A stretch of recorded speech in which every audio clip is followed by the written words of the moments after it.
Hi all, ഇന്നത്തെ വീഡിയോയിൽ നമ്മൾ ഡിസ്കസ് ചെയ്യാൻ പോകുന്നത് CTCയും ഇൻഹാൻസ് സാലറിയും തമ്മിലുള്ള വ്യത്യാസം എന്താണെന്നാണ്. ചിലപ്പോൾ നിങ്ങൾക്കൊരു ഓഫറൊക്കെ കിട്ടും 12 LP എന്നുള്ളത്.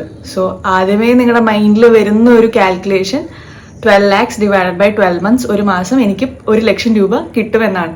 But it is not like that. അപ്പം ഈ രണ്ട് കാര്യങ്ങളാണ് ഇന്നത്തെ വീഡിയോയിൽ നമ്മൾ ഡീറ്റെയിൽ ആയിട്ട് ഡിസ്കസ് ചെയ്യുക. So yes, let's start. So ആദ്യം ഇത് തമ്മിലുള്ള മേജർ ഡിഫറൻസ് എന്താണെന്നുള്ളത് പറയാം. So I will define what is CTC. CTC എന്ന് പറഞ്ഞു കഴിഞ്ഞാൽ കോസ്റ്റ് ടു കമ്പനി. നിങ്ങളെ ആ ഒരു കമ്പനിയിൽ വെക്കുന്നതിൽ കമ്പനിക്ക് വരുന്ന ചെലവാണ് നിങ്ങളുടെ CTC എന്ന് പറയുന്നത്. So it includes allowances, perks, incentives, അതേപോലെ തന്നെ ഇതല്ലാതെ നിങ്ങൾക്ക് പ്രൊവൈഡ് ചെയ്യുന്ന ബെനിഫിറ്റ്സും കാര്യങ്ങളൊക്കെ ഇൻക്ലൂഡഡ് ആയിട്ടാണ് CTC വരുന്നത്. അതേപോലെ ഇൻഹാൻസ് സാലറി എന്ന് പറയുന്നത് ഇത് എന്താ പറയാ, ഇപ്പൊ ടാക്സ് ഡിഡക്ഷൻ ഉണ്ടാവും, അതല്ലാതെ PF ഡിഡക്ഷൻ ഉണ്ടാവും. ഇങ്ങനെയുള്ള എല്ലാ cuttings from the company side complete ചെയ്തിട്ട് നിങ്ങളുടെ അക്കൗണ്ടിൽ വരുന്ന നിങ്ങളുടെ സാലറിയാണ് ഇൻ ഹാൻഡ് എമൗണ്ട് എന്ന് പറയുന്നത്. Now I'll tell you why your CTC is completely different from your in hand amount. നിങ്ങൾക്ക് കണ്ടിട്ടുണ്ടാവുക ചിലപ്പോൾ 12 LPA ആണെങ്കിലും നിങ്ങളുടെ കയ്യിൽ വരുന്നത് ചിലപ്പം 80K ഒക്കെ ആയിരിക്കും.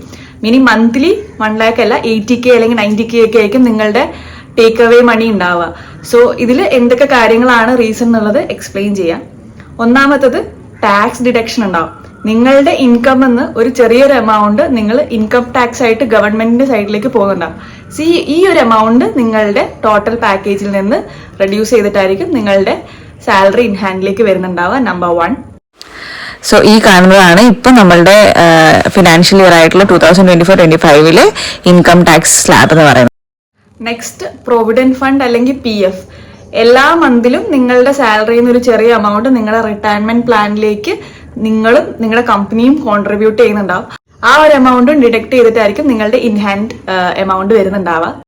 ഇതല്ലാതെ അതർ ഡിഡക്ഷൻസ് ഉണ്ടാവാൻ ചാൻസസ് ഉണ്ട്. For example insurance, health insurance, അതേപോലെ തന്നെ നിങ്ങളുടെ ലൈഫ് ഇൻഷുറൻസ് ഒക്കെ കമ്പനി പ്രൊവൈഡ് ചെയ്യുന്നുണ്ടെങ്കിൽ ഇതിലൊരു എമൗണ്ട് കട്ട് ചെയ്യുന്നുണ്ടാവും. ഇതല്ലാതെ പ്രൊഫഷണൽ ടാക്സ് എന്ന് പറഞ്ഞാൽ ഓരോ സ്റ്റേറ്റിനും സെപ്പറേറ്റ് ആയിട്ടുള്ള ടാക്സ് ഉണ്ട്. ഇത് മനസ്സിലാൻ വേണ്ടി ഞാനൊരു എക്സാമ്പിൾ പറഞ്ഞുതരാം. ഫോർ എക്സാമ്പിൾ, നിങ്ങൾക്ക് CTC 6 LPA കിട്ടിയെന്ന് വിചാരിക്കും. ഓക്കെ, അപ്പോൾ അതിനകത്ത് നിന്ന് ഒരു 50K എല്ലാ വർഷവും നിങ്ങളുടെ ഇൻകം ടാക്സ് ആയിട്ട് ഡിഡക്ട് ചെയ്യുന്നുണ്ടാവും. അതല്ലാതെ ഒരു 70K നിങ്ങളുടെ PF-ലേക്ക് കോൺട്രിബ്യൂട്ട് ചെയ്യുന്നുണ്ടാവും. ഇതല്ലാതെ ഒരു 20K അതർ എക്സ്പെൻസിലേക്കും പോകുന്നുണ്ടാവും. സോ ടോട്ടൽ നിങ്ങൾക്ക് കിട്ടാൻ പോകുന്ന ഒരു എമൗണ്ട് എന്ന് പറയുന്നത് 4,60,000 rupees ആയിരിക്കും. മീനിങ് ഒരു 38,000 rupees പെർ മന്ത് ആയിരിക്കും നിങ്ങളുടെ അക്കൗണ്ടിൽ എല്ലാ മന്തിലും ക്രെഡിറ്റ് ആവുന്നത്.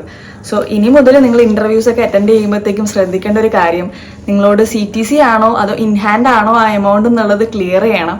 അതേപോലെ തന്നെ നിങ്ങൾക്ക് പറഞ്ഞ ഓഫറിൽ എന്തൊക്കെ കാര്യങ്ങളായിരിക്കും അല്ലെങ്കിൽ എന്തൊക്കെ കട്ടിങ്സ് കഴിഞ്ഞിട്ടുള്ള എമൗണ്ട് ആണ് നിങ്ങൾക്ക് വരുന്നത്.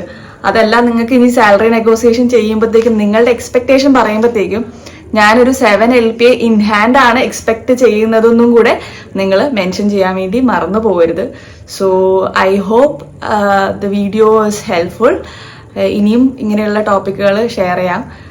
So until next video, by.